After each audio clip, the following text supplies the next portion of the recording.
ನಮಸ್ಕಾರ. ಎಲ್ಲರಿಗೂ ಭುವಿ ಎಜುಕೇಟ್ಗೆ ಸ್ವಾಗತ. ಈಗಾಗಲೇ ನಾವು ಲಾಸ್ಟ್ ಕ್ಲಾಸಲ್ಲಿ ಭಾರತದ ಸಂವಿಧಾನಕ್ಕೆ ಸಂಬಂಧಪಟ್ಟಿರ್ತಕ್ಕಂತಹ ಪ್ರಶ್ನೆ ಪತ್ರಿಕೆಯ ವಿವರಣೆಯನ್ನು ನೋಡಿದ್ವಿ. ಇವತ್ತಿನ ಕ್ಲಾಸಲ್ಲಿ ಹಿಂದಿನ ಪರೀಕ್ಷೆಯಲ್ಲಿ ಕೇಳಲಾಗಿರ್ತಕ್ಕಂತಹ ಇತಿಹಾಸಕ್ಕೆ ಸಂಬಂಧಪಟ್ಟಿರ್ತಕ್ಕಂತಹ ಪ್ರಶ್ನೆ ಪತ್ರಿಕೆಯ ವಿವರಣೆಯನ್ನು ನೋಡ್ತಾ ಹೋಗೋಣ. ಆದರೆ ಅದಕ್ಕೂ ಮುನ್ನ ನೀವಿನ್ನು ನಮ್ಮ ಚಾನಲ್ನ ಸಬ್ಸ್ಕ್ರೈಬ್ ಮಾಡಿಲ್ಲ ಅಂದರೆ ಈ ಕೂಡಲೇ ನಮ್ಮ ಚಾನಲ್ನ ಸಬ್ಸ್ಕ್ರೈಬ್ ಮಾಡಿ ಮತ್ತು ಬೆಲ್ ಬಟನ್ನ ಕ್ಲಿಕ್ ಮಾಡಿ. ಪ್ರಶ್ನೆ 1. ಕರ್ನಾಟಕದ ಕೇಸರಿ ಎಂದು ಹೆಸರಾದ ಸ್ವತಂತ್ರ ಹೋರಾಟಗಾರ ಯಾರು? Option A Hardekar Manjappa, B Gangadhar Rao Deshpande, C S Nijalingappa, D ಇವರುಗಳಲ್ಲಿ ಯಾರೂ ಅಲ್ಲ. ಇಲ್ಲಿ ಬರ್ತಕ್ಕಂಥ ಸರಿಯಾದ ಉತ್ತರ ಆಪ್ಷನ್ ಬಿ ಗಂಗಾಧರರಾವ್ ದೇಶಪಾಂಡೆ. ಗಂಗಾಧರರಾವ್ ದೇಶಪಾಂಡೆ ಅವರನ್ನ ಕರ್ನಾಟಕದ ಕೇಸರಿ ಎಂದು ಕರೆಯಲಾಗುತ್ತದೆ.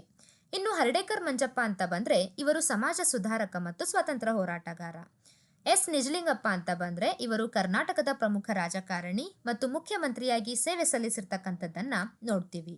ಸೊ ಕರ್ನಾಟಕದ ಕೇಸರಿ ಅಂತ ಬಂದ್ರೆ ಗಂಗಾಧರರಾವ್ ದೇಶಪಾಂಡೆ. ಪ್ರಶ್ನೆ 2. ಕರ್ನಾಟಕದ ಮಾರ್ಟಿನ್ ಲೂಥರ್ ಎಂದು ಯಾರನ್ನು ಕರೆಯುತ್ತಾರೆ? Option A Basavanna, B Allamaprabhu, C Harihara, D Raghavanka. ಇಲ್ಲಿ ಬರ್ತಕ್ಕಂಥ ಸರಿಯಾದ ಉತ್ತರ ಆಪ್ಷನ್ ಎ ಬಸವಣ್ಣ. ಬಸವಣ್ಣನವರನ್ನ ಸರ್ ಅರ್ಥರ್ ಮೈಲರ್ ಅವರು ಕರ್ನಾಟಕದ ಮಾರ್ಟಿನ್ ಲೂಥರ್ ಎಂದು ಕರೆದಿದ್ದಾರೆ. ಪ್ರಶ್ನೆ 3. ಗದುಗಿನ ಭಾರತ ರಚಿಸಿದವರು ಯಾರು?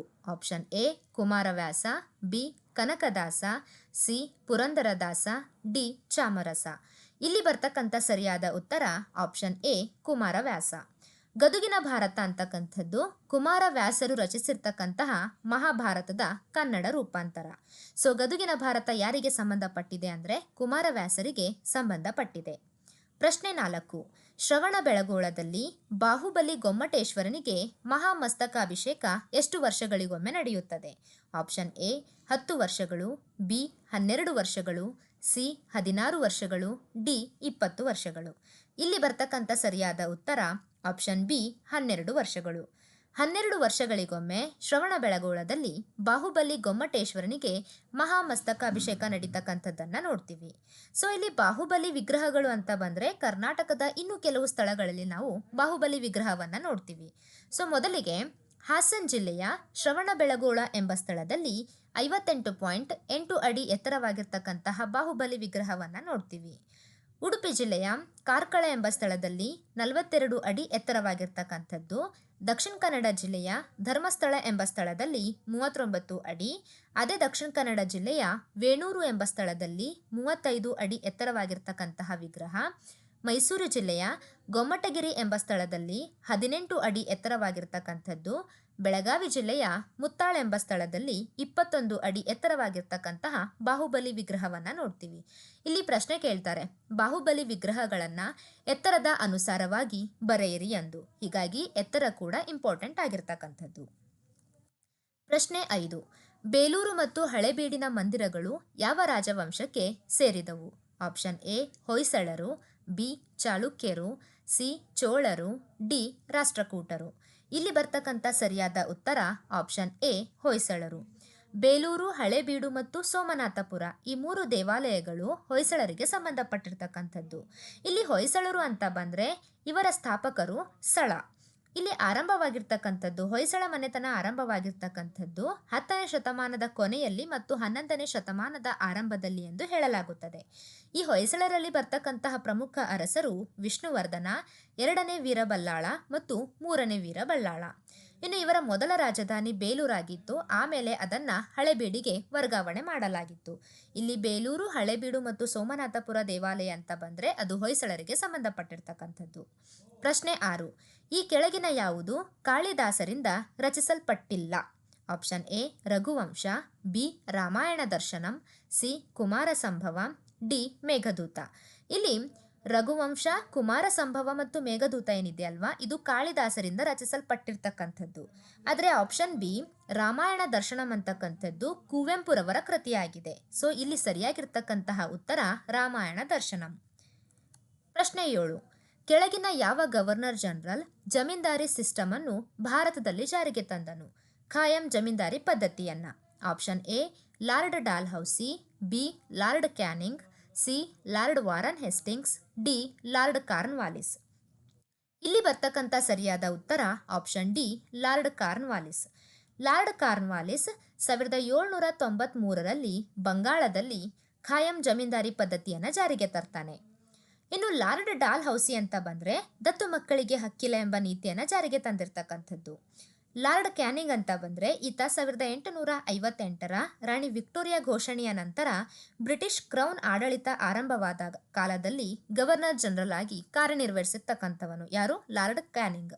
ಇನ್ನು ಲಾರ್ಡ್ ವಾರನ್ ಹೆಸ್ಟಿಂಗ್ ಅಂತ ಬಂದರೆ ಈತ ಆಡಳಿತ, ನ್ಯಾಯ ಮತ್ತು ಕಂದಾಯ ಸುಧಾರಣೆಗೆ ಸಂಬಂಧಪಟ್ಟಿರ್ತಕ್ಕಂಥವನು.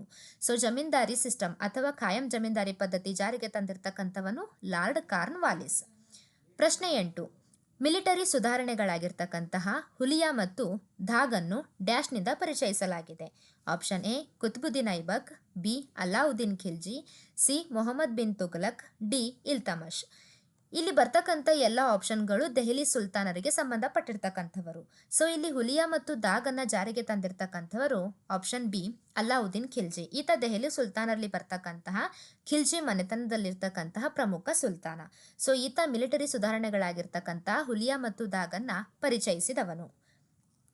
ಪ್ರಶ್ನೆ 9. ಯಾರನ್ನ ಐರನ್ ಮ್ಯಾನ್ ಆಫ್ ಇಂಡಿಯಾ ಎಂದು ಕರೆಯಲಾಗುತ್ತದೆ? Option A Sardar Vallabhbhai Patel, B Netaji Subhash Chandra Bose, C Mahatma Gandhi, D Rabindranath Tagore. ಇಲ್ಲಿ ಬರ್ತಕ್ಕಂಥ ಸರಿಯಾದ ಉತ್ತರ ಆಪ್ಷನ್ ಎ ಸರ್ದಾರ್ ವಲ್ಲಭಭಾಯ್ ಪಟೇಲ್. ಸರ್ದಾರ್ ವಲ್ಲಭಭಾಯ್ ಪಟೇಲ್ ರವರನ್ನ ಐರನ್ ಮ್ಯಾನ್ ಆಫ್ ಇಂಡಿಯಾ ಎಂದು ಕರೆಯಲಾಗುತ್ತದೆ.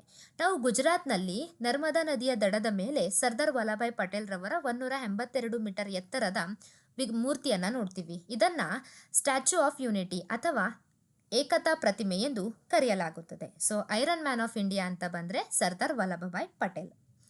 ಪ್ರಶ್ನೆ 10. ವಿಜಯನಗರ ರಾಜ್ಯದ ಬಗ್ಗೆ ತಪ್ಪಾದ ಹೇಳಿಕೆಯನ್ನು ಆಯ್ಕೆ ಮಾಡಿ. ತಪ್ಪಾಗಿರ್ತಕ್ಕಂಥ ಹೇಳಿಕೆ. ಆಪ್ಷನ್ ಎ ಅವರು ಎಲ್ಲ ಧರ್ಮಗಳ ಬಗ್ಗೆ ಸಹಿಷ್ಣುತೆಯನ್ನು ತೋರಿಸುತ್ತಿದ್ದರು. ಆಪ್ಷನ್ ಬಿ ಅವರು ಅವರ ರಾಜಧಾನಿಯಲ್ಲಿ ಮಸೀದಿಯನ್ನು ಕಟ್ಟಿದರು. ಆಪ್ಷನ್ ಸಿ ಜೈನರು ಮತ್ತು ವೈಷ್ಣವರ ನಡುವಿನ ಸಮಸ್ಯೆಗಳನ್ನು ಬುಕ್ಕರಾಯನವರು ಪರಿಹರಿಸಿದರು. ಆಪ್ಷನ್ ಡಿ ವಿಜಯನಗರದ ಕಲೆ ಮತ್ತು ಶಿಲ್ಪಕಲೆ ನಾಗರ ಶೈಲಿಯ ವಾಸ್ತುಶಿಲ್ಪದ ವಿಕಸನೀಯ ರೂಪ ಎಂದು ಐತಿಹಾಸಿಕಕಾರ ಪರ್ಸಿ ಬ್ರೌನ್ ಹೇಳಿದ್ದಾನೆ. ಇಲ್ಲಿ ತಪ್ಪಾಗಿರ್ತಕ್ಕಂತಹ ಹೇಳಿಕೆ ಯಾವುದು ಅಂದರೆ ಆಪ್ಷನ್ ಡಿ ತಪ್ಪಾಗಿರ್ತಕ್ಕಂತಹ ಹೇಳಿಕೆ. ಪ್ರಶ್ನೆ 11. ಕೆಳಗಿನ 1 ಮತ್ತು 2 ಪಟ್ಟಿಗಳನ್ನು ಹೋಲಿಸಿ ಸರಿ ಹೊಂದಾಣಿಕೆಯ ಸಂಕೇತವನ್ನು ಕೆಳಗೆ ಕೊಟ್ಟಿರುವ ಸಂಕೇತಗಳಿಂದ ಆಯ್ಕೆ ಮಾಡಿ. ಪಟ್ಟಿ 1ರಲ್ಲಿ ಕೃತಿಗಳಿದೆ. ಮುದ್ರ ರಾಕ್ಷಸ, ಸೂರ್ಯ ಸಿದ್ಧಾಂತ, ನಾಗನಂದ ಮತ್ತು ಬುದ್ಧ ಚರಿತೆ. ಈ ಕಡೆ ಬಂದರೆ ರಾಜರ ಹೆಸರುಗಳಿವೆ. ಹರ್ಷವರ್ಧನ, ವಿಶಾಖದತ್ತ, ಅಶ್ವಘೋಷ ಮತ್ತು ಆರ್ಯಭಟ್ಟ. ಯಾವುದು ಯಾರಿಗೆ ಸಂಬಂಧಪಟ್ಟಿದೆ ಅಂತ ನೋಡೋದಾದರೆ ಇಲ್ಲಿ ಬರ್ತಕ್ಕಂಥ ಸರಿಯಾದ ಉತ್ತರ ಆಪ್ಷನ್ ಎ. ಮುದ್ರ ರಾಕ್ಷಸ ಬಂದ್ಬಿಟ್ಟು ವಿಶಾಖದತ್ತ, ಸೂರ್ಯ ಸಿದ್ಧಾಂತ ಆರ್ಯಭಟ್ಟ, ನಾಗನಂದ ಹರ್ಷವರ್ಧನನಿಗೆ ಸಂಬಂಧಪಟ್ಟಿದೆ. ಇನ್ನು ಬುದ್ಧ ಚರಿತ ಬಂದ್ಬಿಟ್ಟು ಅಶ್ವಘೋಷನಿಗೆ ಸಂಬಂಧಪಟ್ಟಿದೆ. ಪ್ರಶ್ನೆ 12. ದಕ್ಷಿಣ ಭಾರತದ ಮೊದಲ ರಾಜವಂಶ ಯಾವುದು? ಆಪ್ಷನ್ ಎ ಚೋಳರು, ಬಿ ಚೇರರು, ಸಿ ಪಾಂಡ್ಯರು, ಡಿ ಶಾತವಾಹನರು. ಇಲ್ಲಿ ಬರ್ತಕ್ಕಂಥ ಸರಿಯಾದ ಉತ್ತರ ಆಪ್ಷನ್ ಡಿ ಶಾತವಾಹನರು. ಶಾತವಾಹನರು ದಖನ್ ಪ್ರದೇಶದಲ್ಲಿ ಅಂದರೆ ದಕ್ಷಿಣ ಭಾರತದಲ್ಲಿ ಸ್ಥಾಪನೆಗೊಂಡಿರ್ತಕ್ಕಂತಹ ಮೊದಲ ಮನೆತನ ಅಥವಾ ಮೊದಲ ರಾಜವಂಶ. ಇವರು 1ನೇ ಶತಮಾನದಿಂದ 3ನೇ ಶತಮಾನದವರೆಗೂ ಆಡಳಿತ ಮಾಡಿರ್ತಕ್ಕಂಥವರು. ಇವರ ರಾಜಧಾನಿ ಬಂದ್ಬಿಟ್ಟು ಪ್ರತಿಷ್ಠಾನ ಅಥವಾ ಪೈಠಾಣ ಮತ್ತು ಅಮರಾವತಿ ಅಂತ ನೋಡ್ತೀವಿ. ಇನ್ನು ಶಾತವಾಹನರಲ್ಲಿ ಬರ್ತಕ್ಕಂತಹ ಪ್ರಮುಖ ರಾಜರು ಶಿಮುಖ, ಶಾತಕರ್ಣಿ ಮತ್ತು ಗೌತಮಿಪುತ್ರ ಶಾತಕರ್ಣಿ. ಇನ್ನು ಇವರ ಕಾಲದಲ್ಲಿ ಬರ್ತಕ್ಕಂತಹ ಪ್ರಸಿದ್ಧ ಗ್ರಂಥ ಬಂದ್ಬಿಟ್ಟು ಗಾದಾ ಸಪ್ತಸತಿ. ಅದು ಬರೆದಿರ್ತಕ್ಕಂಥವನು ಹಾಲ. ಪ್ರಶ್ನೆ 13. ತಲಕಾಡಿನ ಗಂಗರ ರಾಜಲಾಂಛನ ಯಾವುದು? ಆಪ್ಷನ್ ಎ ಗಜ, ಬಿ ಸಿಂಹ, ಸಿ ವರಹ, ಡಿ ನಂದಿ. ಇಲ್ಲಿ ಬರ್ತಕ್ಕಂಥ ಸರಿಯಾದ ಉತ್ತರ ಆಪ್ಷನ್ ಎ ಗಜ. ಇಲ್ಲಿ ತಲಕಾಡಿನ ಗಂಗರ ರಾಜ ಲಾಂಛನ ಬಂದ್ಬಿಟ್ಟು ಗಜ. ಈ ತಲಕಾಡಿನ ಗಂಗರ ಮನೆತನ ಪ್ರಾರಂಭವಾಗಿರ್ತಕ್ಕಂಥದ್ದು 4ನೇ ಶತಮಾನದಿಂದ 10ನೇ ಶತಮಾನದವರೆಗೂ ಇವರೇನು ಮಾಡ್ತಾರಂದ್ರೆ ಆಳ್ವಿಕೆ ಮಾಡ್ತಾರೆ. ಇವರು ದಕ್ಷಿಣ ಕರ್ನಾಟಕ ಮತ್ತು ತಮಿಳುನಾಡಿನ ಉತ್ತರ ಭಾಗದಲ್ಲಿ ಆಳಿರ್ತಕ್ಕಂಥವ್ರು ಎಂದು ಹೇಳಲಾಗುತ್ತದೆ. ಇನ್ನು ತಲಕಾಡಿನ ಗಂಗರ ಪ್ರಾರಂಭದ ರಾಜಧಾನಿ ಬಂದ್ಬಿಟ್ಟು ಕೋಲಾರ. ಅದಾದ್ಮೇಲೆ ಅದನ್ನ ತಲಕಾಡಿಗೆ ವರ್ಗಾವಣೆ ಮಾಡಲಾಗುತ್ತದೆ. ಸೊ ತಲಕಾಡಿನ ಗಂಗರ ರಾಜಲಾಂಛನ ಯಾವುದು? ಗಜ. ಪ್ರಶ್ನೆ 14. ಕೆಳಗಿನ 1 ಮತ್ತು 2 ಪಟ್ಟಿಗಳನ್ನು ಹೋಲಿಸಿ ಸರಿ ಹೊಂದಾಣಿಕೆಯ ಸಂಕೇತವನ್ನು ಕೆಳಗೆ ಕೊಟ್ಟಿರುವ ಸಂಕೇತಗಳಿಂದ ಆಯ್ಕೆ ಮಾಡಿ. ಪಟ್ಟಿ 1ರಲ್ಲಿ ದಾಳಿಗಳನ್ನು ಕೊಟ್ಟಿದ್ದಾರೆ, ಪಟ್ಟಿ 2ರಲ್ಲಿ ವರ್ಷಗಳನ್ನು ಕೊಟ್ಟಿದ್ದಾರೆ. ಇಲ್ಲಿ ಮೊದಲಿಗೆ ಬರ್ತಕ್ಕಂಥದ್ದು ಅರಬ್ಬರ ಸಿಂಧ್ ದಾಳಿ, 2ನೇದು ಬಿ ಸೋಮನಾಥನ ಲೂಟಿ, ಮೂರನೆಯದು ಎರಡನೇ ತರೈನ್ ಕದನ. ಇನ್ನು 4 ಡಿ ದೆಹಲಿಯ ಸುಲ್ತಾನಾಧಿಪತ್ಯದ ಸ್ಥಾಪನೆ. ಇಲ್ಲಿ ಅರಬ್ಬರ ಸಿಂಧ್ ದಾಳಿ ಅಂತ ಬಂದ್ರೆ ಅರಬ್ಬರ ಸಿಂಧ್ ದಾಳಿ, ಅರಬ್ಬರ್ ಏನ್ ಮಾಡ್ತಾರಂದ್ರೆ ಸಿಂಧ್ ಮೇಲೆ ದಾಳಿ ಮಾಡ್ತಾರೆ ಕ್ರಿಸ್ತಶಕ 711ರಲ್ಲಿ. ಮಹಮ್ಮದ್ ಬಿನ್ ಖಾಸಿಂ, ಅರಬನಾಗಿರ್ತಕ್ಕಂತಹ ಮಹಮ್ಮದ್ ಬಿನ್ ಖಾಸಿಂ ಸಿಂಧ್ ಪ್ರಾಂತ್ಯದಲ್ಲಿರ್ತಕ್ಕಂತಹ ರಾಜ ದಾಹಿರ್ ಮೇಲೆ ದಾಳಿ ಮಾಡ್ತಾನೆ. ಸೊ ಇದು ಕ್ರಿಸ್ತಶಕ 711ರಲ್ಲಿ. ಇನ್ನು ಸೋಮನಾಥನ ದೇವಾಲಯದ ಲೂಟಿ ಬಂದ್ಬಿಟ್ಟು ಇದು ಮಹಮ್ಮದ್ ಗಜನಿಗೆ ಸಂಬಂಧಪಟ್ಟಿರ್ತಕ್ಕಂಥದ್ದು. ಇದು 1026ರಲ್ಲಿ ನಡೆದಿರ್ತಕ್ಕಂಥದ್ದು. ಈ ಸೋಮನಾಥನ ದೇವಾಲಯದ ಲೂಟಿ ಏನಿದೆ ಅಲ್ವಾ, ಇದು ಮಹಮ್ಮದ್ ಗಜನಿಯ ಶ್ರೀಮಂತ ದಾಳಿ ಅಥವಾ ಶ್ರೀಮಂತ ಲೂಟಿ ಅಂತ ನೋಡ್ತೀವಿ. ಇನ್ನು ಎರಡನೇ ತರೈನ್ ಕದನ ನಡೆದಿರ್ತಕ್ಕಂಥದ್ದು 1192. ಇದು ಮಹಮ್ಮದ್ ಗೋರಿ ಮತ್ತು ಮೂರನೇ ಪೃಥ್ವಿರಾಜ ಚೌಹಾಣನ ನಡುವೆ ನಡೆದಿರ್ತಕ್ಕಂಥದ್ದು. ಇನ್ನು ದೆಹಲಿಯ ಸುಲ್ತಾನಾಧಿಪತ್ಯ ಸ್ಥಾಪನೆ ಆಗಿರ್ತಕ್ಕಂಥದ್ದು 1206ರಲ್ಲಿ. ದೆಹಲಿ ಸುಲ್ತಾನ್ ಮನೆತನ ಸ್ಥಾಪನೆ ಆಗಿರ್ತಕ್ಕಂಥದ್ದು ಕುತ್ಬುದ್ದೀನ್ ಐಬಕ್ನಿಂದ 1206ರಲ್ಲಿ. ಸೊ ಇಲ್ಲಿ ಬರ್ತಕ್ಕಂಥ ಸರಿಯಾದ ಉತ್ತರ ಆಪ್ಷನ್ ಸಿ 3, 4, 2, 1. ಓಕೆ. ಪ್ರಶ್ನೆ 15. ಶಿವಾಜಿಯ ಪಟ್ಟಾಭಿಷೇಕ ನಡೆದಿರ್ತಕ್ಕಂತಹ ಸ್ಥಳ.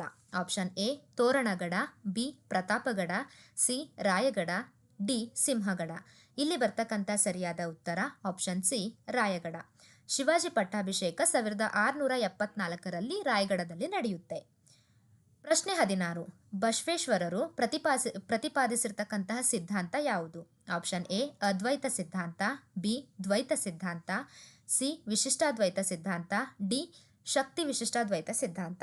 ಇಲ್ಲಿ ಬಸವೇಶ್ವರರು ಅಂತ ಬಂದ್ರೆ ಆಪ್ಷನ್ ಡಿ ಸರಿಯಾಗಿರ್ತಕ್ಕಂತಹ ಉತ್ತರ, ಶಕ್ತಿ ವಿಶಿಷ್ಟಾದ್ವೈತ ಸಿದ್ಧಾಂತ.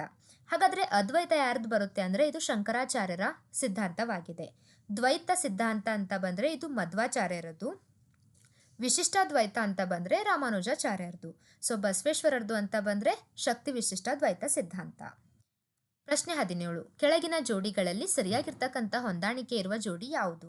ಆಪ್ಷನ್ ಎ ಮೊದಲನೇ ಆಂಗ್ಲೋ ಮೈಸೂರು ಯುದ್ಧ. ಇಲ್ಲಿ ಆಂಗ್ಲೋ ಮೈಸೂರು ಯುದ್ಧ ಏನಿದೆ ಅಲ್ವಾ, ಆಂಗ್ಲೋ ಮೈಸೂರು ಯುದ್ಧಗಳು ಬ್ರಿಟಿಷ್ ಈಸ್ಟ್ ಇಂಡಿಯಾ ಕಂಪನಿ ಮತ್ತು ಹೈದರ್ ಅಲಿ ಹಾಗೂ ಟಿಪ್ಪು ಸುಲ್ತಾನನ ನಡುವೆ ನಡೆದಿರ್ತಕ್ಕಂಥದ್ದು. ಬ್ರಿಟಿಷ್ ಈಸ್ಟ್ ಇಂಡಿಯಾ ಕಂಪನಿ ಅಂತ ಬಂದ್ರೆ ಅಲ್ಲಿರ್ತಕ್ಕಂತಹ ಗವರ್ನರ್ ನಡುವೆ ನಡೆದಿರ್ತಕ್ಕಂಥದ್ದನ್ನ ನೋಡ್ತೀವಿ. ಸೊ ಮೊದಲನೇ ಆಂಗ್ಲೋ ಮೈಸೂರು ಯುದ್ಧದಲ್ಲಿರ್ತಕ್ಕಂತಹ ಗವರ್ನರ್ ವಾರನ್ ಹೆಸ್ಟಿಂಗ್, ಮೂರನೇ ಆಂಗ್ಲೋ ಮೈಸೂರು ಯುದ್ಧದಲ್ಲಿರ್ತಕ್ಕಂತಹ ಗವರ್ನರ್ ವೆಲ್ಲಸ್ಲಿ. ಆಪ್ಷನ್ ಸಿ ಮೊದಲನೇ ಆಂಗ್ಲೋ ಮೈಸೂರು ಯುದ್ಧದಲ್ಲಿರ್ತಕ್ಕಂಥದ್ದು ಡಾಲ್ ಹೌಸಿ, ಡಿ ಮೂರನೇ ಆಂಗ್ಲೋ ಮೈಸೂರು ಯುದ್ಧದಲ್ಲಿರ್ತಕ್ಕಂಥದ್ದು ಹಾರ್ಡಿಂಗ್. ಇಷ್ಟು ಆಪ್ಷನ್ಗಳಲ್ಲಿ ಯಾವುದು ಸರಿಯಾಗಿರ್ತಕ್ಕಂಥದ್ದು ಅಂತ ಪ್ರಶ್ನೆ ಕೇಳಿದ್ದಾರೆ. ಇಲ್ಲಿ ಸರಿಯಾಗಿರ್ತಕ್ಕಂಥದ್ದು ಆಪ್ಷನ್ ಎ ಮೊದಲನೇ ಆಂಗ್ಲೋ ಮೈಸೂರು ಯುದ್ಧದಲ್ಲಿರ್ತಕ್ಕಂತಹ ಗವರ್ನರ್ ವಾರನ್ ಹೆಸ್ಟಿಂಗ್. ಮೊದಲನೇ ಆಂಗ್ಲೋ ಮೈಸೂರು ಯುದ್ಧ ನಡೆದಿರ್ತಕ್ಕಂಥದ್ದು 1767ರಿಂದ 1769ರಲ್ಲಿ. ಇಲ್ಲಿ ಹೈದರ್ ಅಲಿ ಇರ್ತಾನೆ, ಬ್ರಿಟಿಷರ ಕಡೆ ಯಾರು ಇರ್ತಾರೆ ಅಂದ್ರೆ ಗವರ್ನರ್ ವಾರನ್ ಹೆಸ್ಟಿಂಗ್ ಇರ್ತಾನೆ. ಎರಡನೇ ಆಂಗ್ಲೋ ಮೈಸೂರು ಯುದ್ಧ ನಡೆದಿರ್ತಕ್ಕಂಥದ್ದು 1780ರಿಂದ 84ರವರೆಗೆ. ಅಲ್ಲಿ ಕೂಡ ಗವರ್ನರ್ ಬಂದ್ಬಿಟ್ಟು ವಾರನ್ ಹೆಸ್ಟಿಂಗ್ಗೆ ಇರ್ತಾನೆ. ಇನ್ನು ಮೂರನೇ ಆಂಗ್ಲೋ ಮೈಸೂರು ಯುದ್ಧ ನಡೆದಿರ್ತಕ್ಕಂಥದ್ದು 1790ರಿಂದ 92. ಈ ಕಡೆ ಟಿಪ್ಪು ಸುಲ್ತಾನ್ ಇರ್ತಾನೆ, ಈ ಕಡೆ ಗವರ್ನರ್ ಬಂದ್ಬಿಟ್ಟು ಲಾರ್ಡ್ ಕಾರ್ನ್ ವಾಲಿಸ್ ಇರ್ತಾನೆ. ಇನ್ನು ನಾಲ್ಕನೇ ಆಂಗ್ಲೋ ಮೈಸೂರು ಯುದ್ಧ ನಡೆದಿರ್ತಕ್ಕಂಥದ್ದು 1799 ಮೇ 4ರಂದು. ಆ ಸಮಯದಲ್ಲಿರ್ತಕ್ಕಂತಹ ಗವರ್ನರ್ ಲಾರ್ಡ್ ವೆಲ್ಲಸ್ಲಿ. ಸೊ ಇಲ್ಲಿ ಸರಿಯಾಗಿರ್ತಕ್ಕಂತಹ ಉತ್ತರ ಆಪ್ಷನ್ ಎ. ಪ್ರಶ್ನೆ 18. ಬಕ್ಸರ್ ಕದನವು ಯಾವ ಒಪ್ಪಂದದೊಂದಿಗೆ ಮುಕ್ತಾಯವಾಯಿತು? ಆಪ್ಷನ್ ಎ ಮದ್ರಾಸ್ ಒಪ್ಪಂದ, ಬಿ ಅಲಿನಗರ್ ಒಪ್ಪಂದ, ಸಿ ಪಾಂಡಿಚೇರಿ ಒಪ್ಪಂದ, ಡಿ ಅಲಹಾಬಾದ್ ಒಪ್ಪಂದ. ಇಲ್ಲಿ ಬರ್ತಕ್ಕಂಥ ಸರಿಯಾದ ಉತ್ತರ ಆಪ್ಷನ್ ಡಿ ಅಲಹಾಬಾದ್ ಒಪ್ಪಂದ. ಬಕ್ಸರ್ ಕದನ ನಡೆದಿರ್ತಕ್ಕಂಥದ್ದು 1764 ಅಕ್ಟೋಬರ್ 22ರಂದು. ಬ್ರಿಟಿಷರ ಕಡೆ ಯಾರಿದ್ರು ಅಂದ್ರೆ ರಾಬರ್ಟ್ ಕ್ಲೈವ್ ಇರ್ತಾನೆ. ಅವರ ವಿರುದ್ಧ ಯಾರಿರ್ತಾರಂದ್ರೆ ಸುಜ್ ಉದ್ ದೌಲ್, ಎರಡನೇ ಶಾ ಆಲಂ ಮತ್ತು ಮೀರ್ ಖಾಸಿಂ. ಇವರು ಮೂಗರು ಮತ್ತು ರಾಬರ್ಟ್ ಕ್ಲೈವ್ ಇವರಿಬ್ಬರ ಆದರೆ ಈ 3 ಜನ ಮತ್ತೆ ಆ ಕಡೆ ನಡೆದಿರ್ತಕ್ಕಂತಹ ಕದನವೇ ಬಕ್ಸರ್ ಕದನ. ನಡೆದಿರ್ತಕ್ಕಂಥದ್ದು 1764ರಲ್ಲಿ. ಯಾವ ಒಪ್ಪಂದದೊಂದಿಗೆ ಕೊನೆಯಾಯಿತು? ಅಲಹಾಬಾದ್ ಒಪ್ಪಂದದೊಂದಿಗೆ ಮುಕ್ತಾಯವಾಯಿತು. ಪ್ರಶ್ನೆ 19. ಕೆಳಗಿನ ಯಾವ ಶಾತವಾಹನ ದೊರೆ ಗದಾ ಸಪ್ತಸತಿ ಕೃತಿಯನ್ನು ರಚಿಸಿದವನು? ಆಪ್ಷನ್ ಎ ಶ್ರೀಮುಖ, ಬಿ 1ನೇ ಶಾತಕರ್ಣಿ, ಸಿ ಹಾಲ, ಡಿ ಗೌತಮಿಪುತ್ರ ಶಾತಕರ್ಣಿ. ಇಲ್ಲಿ ಬರ್ತಕ್ಕಂಥ ಸರಿಯಾದ ಉತ್ತರ ಆಪ್ಷನ್ ಸಿ ಹಾಲ. ಪ್ರಶ್ನೆ 20. ದಸರಾ ಹಬ್ಬವನ್ನು ಕರ್ನಾಟಕ ರಾಜ್ಯದ ನಾಡ ಹಬ್ಬವಾಗಿ ಘೋಷಿಸಿದವರು ಯಾರು? Option A Jayaprakash Narayan, B Tipu Sultan, C Kengal Hanumantharao, D Aluru Venkatarao. ಇಲ್ಲಿ ಬರ್ತಕ್ಕಂಥ ಸರಿಯಾದ ಉತ್ತರ ಆಪ್ಷನ್ ಡಿ ಆಲೂರು ವೆಂಕಟರಾವ್. ದಸರಾ ಹಬ್ಬವನ್ನ ನಾಡ ಹಬ್ಬವನ್ನಾಗಿ ಘೋಷಣೆ ಮಾಡಿರ್ತಕ್ಕಂಥದ್ದು 1973ರಲ್ಲಿ. ಅಂದು ಇರ್ತಕ್ಕಂತಹ ಮುಖ್ಯಮಂತ್ರಿ ಡಿ ದೇವರಾಜ್ ಅರಸು. ಘೋಷಣೆ ಮಾಡಿರ್ತಕ್ಕಂಥವರು ಆಲೂರು ವೆಂಕಟರಾವ್. ಪ್ರಶ್ನೆ 21. ತಾಳಿಕೋಟೆ ಯುದ್ಧವು ಯಾವ ವರ್ಷದಲ್ಲಿ ನಡೆಯಿತು? ಆಪ್ಷನ್ ಎ ಕ್ರಿಸ್ತಶಕ 1555, ಬಿ ಕ್ರಿಸ್ತಶಕ 1560, ಸಿ ಕ್ರಿಸ್ತಶಕ 1565, ಡಿ ಕ್ರಿಸ್ತಶಕ 1570. ಇಲ್ಲಿ ಬರ್ತಕ್ಕಂಥ ಸರಿಯಾದ ಉತ್ತರ ಸಿ ಕ್ರಿಸ್ತಶಕ 1565. ಯಾರ ನಡುವೆ ನಡೆಯಿತು ತಾಳಿಕೋಟೆ ಕದನ ಅಂದರೆ ವಿಜಯನಗರ ಸಾಮ್ರಾಜ್ಯ ಮತ್ತು ಡೆಕ್ಕನ್ ಸುಲ್ತಾನರ ನಡುವೆ ನಡೆದಿರ್ತಕ್ಕಂಥದ್ದು. ಪ್ರಶ್ನೆ 22. ಔರಂಗಜೇಬನ ಪೂರ್ಣ ಹೆಸರೇನು? Option A Muin ud din Mohammad Aurangzeb, option B Nooruddin Mohammad Aurangzeb, C Jalal uddin Mohammad Aurangzeb, D Nasiruddin Mohammad Aurangzeb. ಇಲ್ಲಿ ಬರ್ತಕ್ಕಂಥ ಸರಿಯಾದ ಉತ್ತರ ಆಪ್ಷನ್ ಎ ಮುಯಿನ್ ಉದ್ ದಿನ್ ಮೊಹಮ್ಮದ್ ಔರಂಗಜೇಬ್. ಇಲ್ಲಿ ಔರಂಗಜೇಬ್ ಬಂದಿರತಕ್ಕಂಥದ್ದು ಮೊಘಲ್ ಸಾಮ್ರಾಜ್ಯದಲ್ಲಿರ್ತಕ್ಕಂತಹ 6ನೇ ಚಕ್ರವರ್ತಿ. ಈತನ ಅವಧಿ ಬಂದ್ಬಿಟ್ಟು 1658ರಿಂದ 1707. ಔರಂಗಜೇಬನ ತಂದೆ ಹೆಸರು ಶಹಜಹಾನ್. ಇನ್ನು ಈತನ ಪೂರ್ಣ ಹೆಸರು ಮುಯಿನ್ ಉದ್ ದಿನ್ ಮೊಹಮ್ಮದ್ ಔರಂಗಜೇಬ್. ಪ್ರಶ್ನೆ 23. ವೇದಗಳ ಕಾಲದಲ್ಲಿ ಗ್ರಾಮದ ಮುಖ್ಯಸ್ಥರು ಯಾರು? ಆಪ್ಷನ್ ಎ ಕುಲಪತಿ, ಬಿ ಗ್ರಾಮಿಣಿ, ಸಿ ವಿಸಪತಿ, ಡಿ ಗೋಪತಿ. ಇಲ್ಲಿ ಬರ್ತಕ್ಕಂಥ ಸರಿಯಾದ ಉತ್ತರ ಆಪ್ಷನ್ ಬಿ ಗ್ರಾಮಿಣಿ. ಪ್ರಶ್ನೆ 24. ಸ್ವಾತಂತ್ರ್ಯ ನಂತರ ಭಾರತೀಯ ಸೈನ್ಯ ವಶಪಡಿಸಿಕೊಂಡ ಮೊದಲ ಪ್ರಾಂತ್ಯ ಅಥವಾ ರಾಜ್ಯ ಯಾವುದು? Option A Patiala, B Pondicherry, C Hyderabad, D ಇವುಗಳಲ್ಲಿ ಯಾವುದು ಅಲ್ಲ. ಇಲ್ಲಿ ಬರ್ತಕ್ಕಂಥ ಸರಿಯಾದ ಉತ್ತರ ಸಿ ಹೈದರಾಬಾದ್. ಹೈದರಾಬಾದನ್ನು ಆಪರೇಷನ್ ಪೋಲೋ ಮೂಲಕ 1948ರಲ್ಲಿ ಹೈದರಾಬಾದನ್ನು ಭಾರತದೊಂದಿಗೆ ಸೇರಿಸಲಾಯಿತು. ಪ್ರಶ್ನೆ 25. ಕೊನೆಯ ಪ್ರಶ್ನೆ. ಸಂಪತ್ತಿನ ಬರಿದಾಗುವುದು ಈ ಸಿದ್ಧಾಂತದ ಮುಖ್ಯ ಪ್ರತಿಪಾದಕ ಯಾರು? Option A R C. Dutt, B Dadabhai Naoroji, C D R. Gadgil, D Karl ಮಾನೆ. ಇಲ್ಲಿ ಬರ್ತಕ್ಕಂಥ ಸರಿಯಾದ ಉತ್ತರ ಆಪ್ಷನ್ ಬಿ ದಾದಾಬಾಯಿ ನವರೋಜಿ. ದಾದಾಬಾಯಿ ನವರೋಜಿಯವರು ಸಂಪತ್ತಿನ ಸೋರಿಕೆ ಸಿದ್ಧಾಂತವನ್ನು ಮಂಡಿಸಿರ್ತಕ್ಕಂಥದ್ದನ್ನು ನೋಡ್ತೀವಿ. ಸೊ ಇವತ್ತಿನ ಕ್ಲಾಸಲ್ಲಿ ನಾವು ಹಿಂದಿನ ಪರೀಕ್ಷೆಯಲ್ಲಿ ಕೇಳಿರ್ತಕ್ಕಂತಹ ಇತಿಹಾಸಕ್ಕೆ ಸಂಬಂಧಪಟ್ಟಿರ್ತಕ್ಕಂತಹ ಪ್ರಶ್ನೆಗಳ ವಿವರಣೆಯನ್ನು ನೋಡಿದ್ವಿ. ನೆಕ್ಸ್ಟ್ ಕ್ಲಾಸಲ್ಲಿ ಭಾರತದ ಸಂವಿಧಾನವನ್ನು ನೋಡ್ತಾ ಹೋಗೋಣ. ಸೊ ಈ ಕ್ಲಾಸ್ ನಿಮಗೆ ಇಷ್ಟ ಆಗಿದ್ರೆ ಲೈಕ್ ಮಾಡಿ, ಶೇರ್ ಮಾಡಿ ಮತ್ತು ಸಬ್ಸ್ಕ್ರೈಬ್ ಮಾಡಿ. Thank you.